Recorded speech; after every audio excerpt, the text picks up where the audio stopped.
আপনি জানেন কি কুকুর কোন দেবতার বাহন? কুকুরকেও পুজো করা হয়।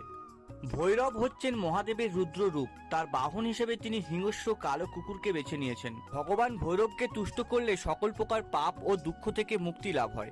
ভৈরব হলেন সময় ও জ্ঞানের ঊর্ধ্বের দেবতা। জয় বাবা ভৈরব।